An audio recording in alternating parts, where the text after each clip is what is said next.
Hey friends, welcome to Moxie Gardens. I'm Mike Toomey, and today we're going to start another project. That's correct, we're going to be going back there, back by the chicken coop, so we can continue another part of the story back here. So my little journey back in this back garden is really just going off right now. So what we're going to do is we're going to go up back there. I'm going to build a berm. I'm going to use some railroad ties. I've already purchased the railroad ties. Went down to our local Menards. I think the railroad ties were like $20.49 if you're looking to do your own project. But because there's a fence back there, I'm going to use that as kind of a guide. I'll get you involved here shortly, and then I'm going to fill it up with a bunch of soil. I've already kind of started some of the process, so we'll go back there and kind of get it started. So let's see how the day unfolds. Let's get started. Okay, right here is where we're going to be working. I've already done some of the prep work. Of course, there's the chicken coop we were talking about. We're going to be pulling out some of this stuff right here. We've got those two quick fire hydrangeas. There's one on the other side. And so what we're going to do is we're going to dig those up. I've already went through and I got two piles of iris that I dug out of this group here. I am going to remove this piece here. I'm going to park 4 railroad ties on the back side, just up against the fence. In a way, I'll leave about a foot gap. And then I'm gonna come right through here, same way with right here, with a with railroad ties as well. And I'm gonna use this pattern. See how I've done this throughout the garden? And I'll slowly guide you back over here. You can see back there, and if you've watched this for any length of time, you know that's how I do those things. We will get into that hardscape later, and I'll show you kind of how I continue to pull and echo the same design throughout the garden. I think that's super key. So if you're brand new to gardening and you're trying to figure it out, it's a good idea to allow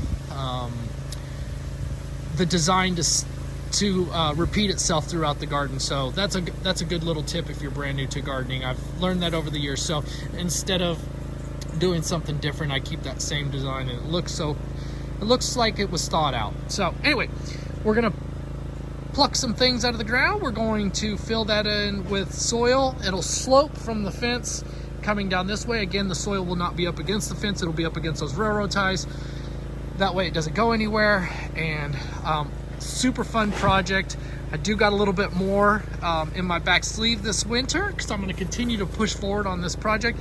And then right here where Grandma's bird bath that was handed down to us will be coming out.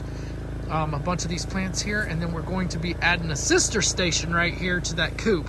I can't wait to share it with you guys, but it's going to be over time. That won't take place today, but let's get this part started so I can get those quick fire hydrangeas back in the ground, and I can get the iris in there, and then next spring I can do the other things that I want to. So if you are brand new to gardening, the iris, if you wait and plant them the same year that spring starts, you will not get the blooms unless there's something new genetically that they've designed. But as far as I'm aware, you have to plant those now for them to bloom next season. So anyways, enough talking. Let's get to the project at hand and see how it unfolds.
Okay, friends, it's starting to rain. I'm excited. A little bit of thunder.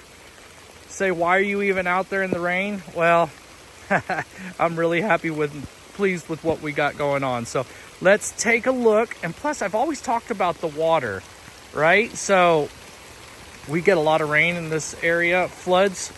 So I wanted to take you back here. Real quick light. Look, and it's raining. I love it. So that spot right there, that is holding retention water off of our garden space. I got to keep my head over the camera a bit. Look how much fun this is. Yeah, so it's been raining quite a bit lately. So we go through the hot months with no rain, and then the fall, spring, we get, you know, all that pleasurable rain that we get. I want to take you back here to the spot. Hopefully I can finish this video and not have to start it over. But I thought it would be fun just to do it in the rain. But look how much fun that is. So those blocks, those stones, remember I've used to have those in different spots of the garden, and then I put this brick pathway in here. So I thought this will be fun to reintroduce those into this space. We've got them in several spaces throughout the garden. I'll share that with you down the road. I think with the rain, I just kind of want to get this video out there to you guys. You can see the lamb's ear. That wasn't even a thought in the beginning, and then I had it in several spots, and I thought, well, this will be fun because it'll really soften that stone. And I think the two will just, you know, romantically make this area look a lot nicer over the season. And then we have all those iris. You can see I just planted the heck out of the iris, and I split them. Make sure you don't plant those too deep. Do your research before planting iris. You plant them too deep, they won't bloom. You got to plant them the season before for them to bloom, the current season or the following season. And the lamb's ear really just kind of is a no-nonsense type perennial. It really doesn't, I mean, it'll take all the neglect you can give it. Doesn't need water. It does a great job, and it really spreads. So I've got it throughout the garden, and I like to mimic and echo the same things throughout the garden. So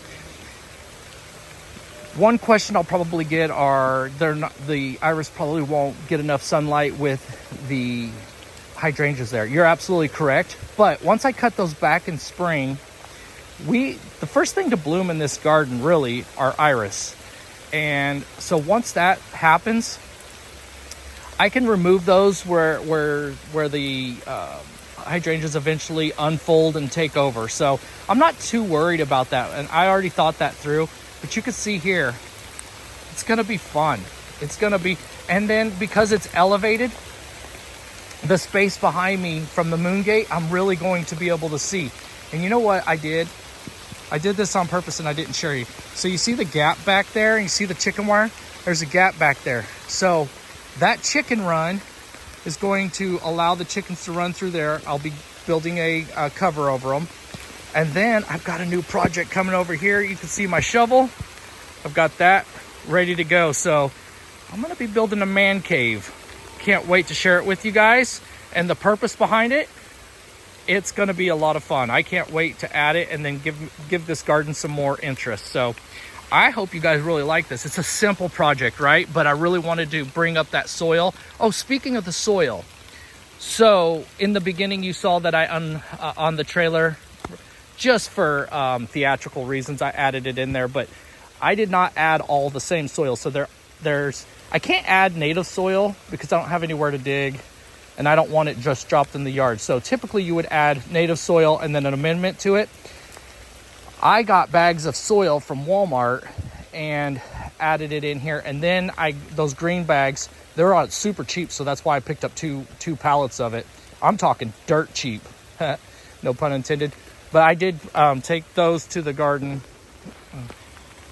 Sorry about the mix up in the tape right there, but I did add basic soil, and I have to be careful. You'd have to be careful. I wouldn't tell you to go out and do that all the time because you don't know what's in those soils, but I did take Walmart dirt, put it in here, and then I added the soil amendment, ground soil, and mixed it in there, probably 2 to 1, maybe 3 to 1, and that gave me this height and everything. So I think ultimately this is going to be a great spot because, again, we talked about I want no nonsense, carefree type areas, and I'm doing away with a lot of those perennials and annuals that need some TLC because my wife and I tend to travel during the summer to go do things, or long hour work weeks.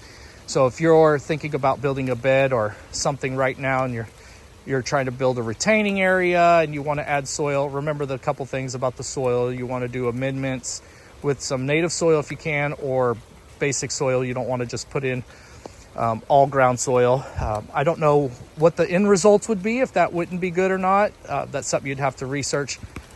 It just works out here for me. And then the second part is, if you travel or you got long work days, or you're not able to tend to the garden, or you just hate those hot, brutal months of the season, I would tell you to do your due diligence, research it, and make sure that you're not out here capturing and planting things that will die, succumb to the heat, if you're not somebody who's going to be out there. But hopefully overall you can get an idea for what's going to happen next spring. I will be stapling and putting covering up the drip line. Just haven't done it yet. Again, raining, so I wanted to get the soil and everything in there just in time to get Mother Nature to give her a little drink. So and the lamb's ear, they actually look really nice. It's just I put those in there, then I watered, and then we've got 2 inches of rain. So that being said, I hope you guys really enjoy this video and kind of maybe give you some something to go and get after yourself. So